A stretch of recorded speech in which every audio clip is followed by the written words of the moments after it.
Today, I'll be talking about who wants to be president. That's the topic. Who wants to be president of Nigeria? You see, the presidency of retired Major General Buhari have seen so many challenges. Buhari became president of Nigeria for very few reasons. One of them is that people looked at him as a man of integrity. That's one of the reasons why Buhari became president of Nigeria. People, they looked at him as a man of truth. Since he belongs to the Hausa Fulani tribe, you can say he's megaskia. When an Hausa man say megaskia, he's just trying to say the person is a truthful person. Now, that is one of the reasons why people voted for him to become president. The other reason why people voted for Buhari to become president was they looked at his military credentials. We're not talking about WAEC now. We're not talking about PhD. We're talking about his military credentials. So after looking at his military credentials, they were impressed. He rose through the ranks in the Nigerian army. He was carrying arms for the nation. He was carrying arms for country.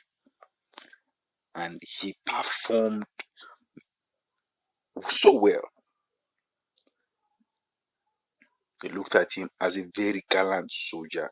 So they said they're going to vote for him. Another reason why they voted for Buhari was because he is a fellow brother. Those three things. And another reason why they voted for him is because he's an incorruptible person. Now, if you follow the antecedents of Buhari throughout this administration, you realize that a lot of people had high expectations. A lot of people had their hopes so high. A lot of people that voted for Buhari, they held him in high esteem, that he was the Moses Nigeria has been looking for.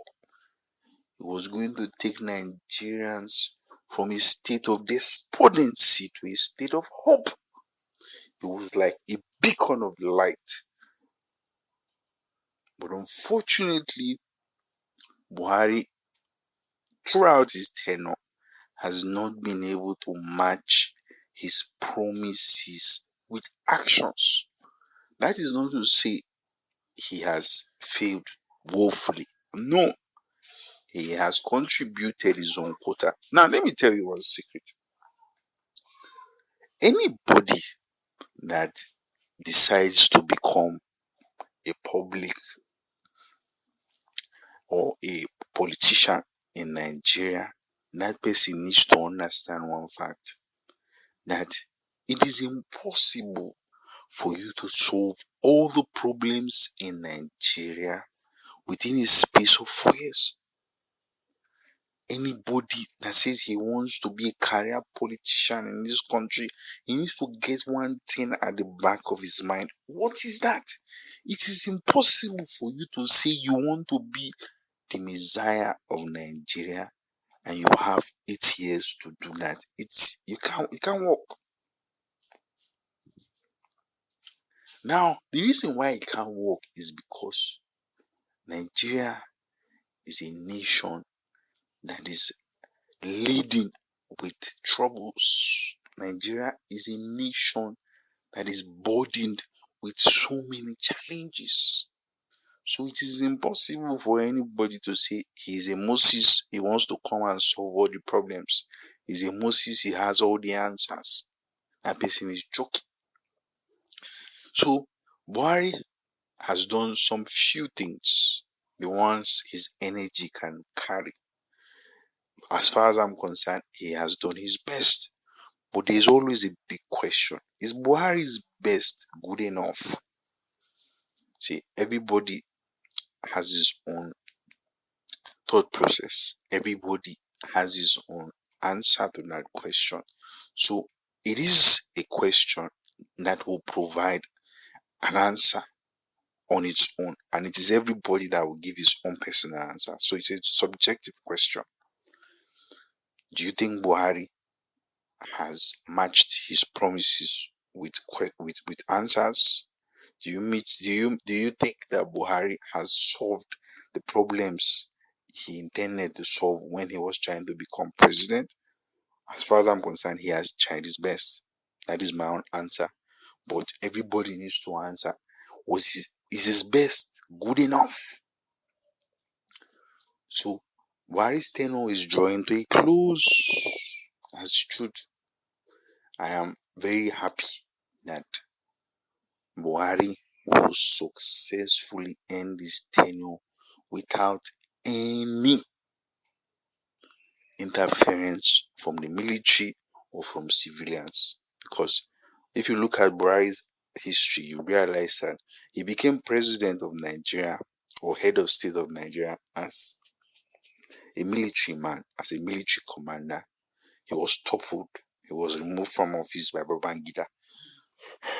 I'm so excited that the way things are going, it will not happen again. Buhari would successfully conclude 8 years of his tenure, and democratically somebody else will show up and will become the product of the people's vote or the people's choice. Now, the topic is who wants to be president, who's going to be the next president of Nigeria. I've given so many lines of thoughts about how America can be great. And I get excited when some of my thoughts, some of my visions, some of my lines of thoughts is being approved and is being sanctioned, and a lot of them is being carried out or executed. It's not enough to have ideas. The only way your ideas can see the light of this if it's approved. It's the same thing as the job of an accountant. It's the same thing as the job of a consultant. A consultant does not have the capacity to make it happen, but all he knows is to come up with ideas. All he knows is to come up with recommendations. All he knows is to come up with resolutions. So it is the management that has the capacity to make it happen. So if you say who wants to be president of Nigeria, there are lots of young people that are interested in that office, in that position. All I want is the best for Nigeria. And in that best for Nigeria, we can see what is happening. The world, whether you like it or not, the world is interested in what is happening in Nigeria. My own is that the Nigerian government should open its eyes and realize that the world is beginning to take notes. See, some things are happening in Nigeria. Some light. See, God is interested in that country. God is interested in raising wise men. God is interested in raising solution providers in that country. So Nigeria should open their eyes and be woke and take advantage. Now, in taking advantage, they need to come up with a fantastic president. Now, fantastic is the word I use to describe somebody that is exceptional, somebody that is great. If I don't call you, if I look like Fashola, for instance, forgive me, I love Fashola the same way I love Trump. Fashola is a great guy. I'm not saying Fashola will become the next president of Nigeria. I'm just trying to give you an instance or an example of how I use some words. I can use the word fantastic. I can use the word like great. Those are words I use or link to exceptionalism. Fashola is currently a minister. Is Tinubu's boy, one of Tinubu's boys. Is a minister in Buhari's government. When you say somebody is great, Fashola is a great guy. I'm telling you the truth. Fashola is a fantastic guy. I love him to death, the same way I love Trump to death. That's the truth. So young people should be the next to be the source.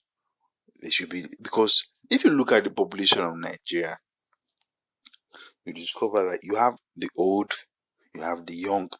The young people constitute more than 50% of the population of this country. So if the young people constitute more than 50% of the population of this country, it means that the young people will decide who becomes president of Nigeria. Because politics is a game of numbers. That's it. So my own is that when they are arranging the next president of Nigeria, they should pay attention to America. So, okay, this political party, they have decided that this young man, he's agile, he's strong, he's fit, he's going to be the next president. They will support him. Look at what happened when Obasanjo was president. Obasanjo, when he was president, he did his 8 years. After 8 years, the reason why Goodluck Jonathan is president is because he was selected.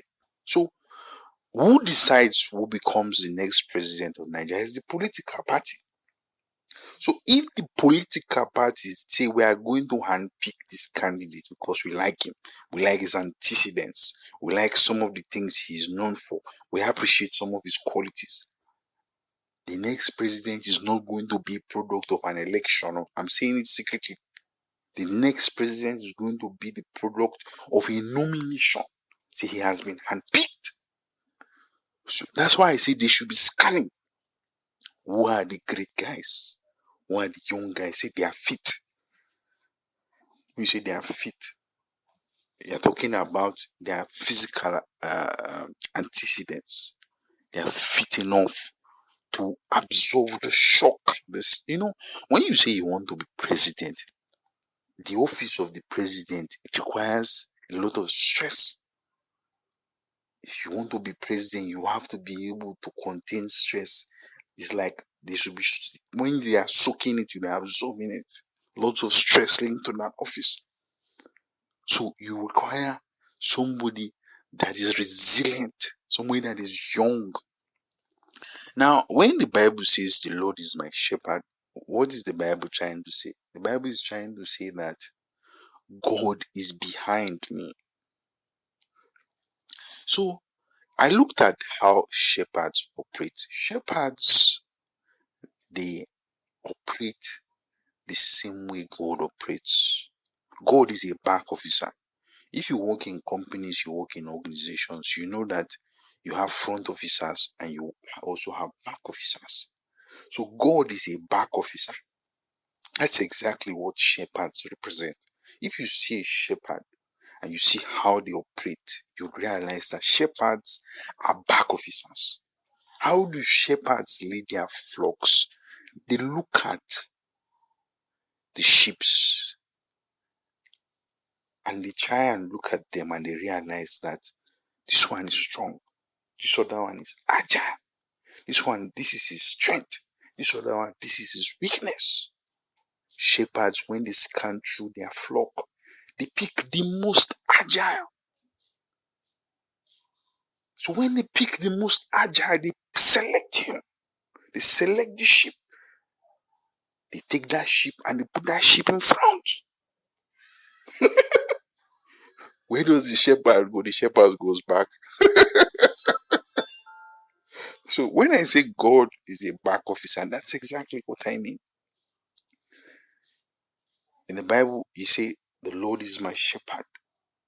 So when the Bible says the Lord is my shepherd, the INI say God is a back officer. You can really see him. Go to companies that use or employ the services of back officer. They tell you you don't get to see the face of a back officer. You don't get to see him. The kind of work he does it from a location far away from you. Even if he's far, you still feel his presence. So if you're an IT guy,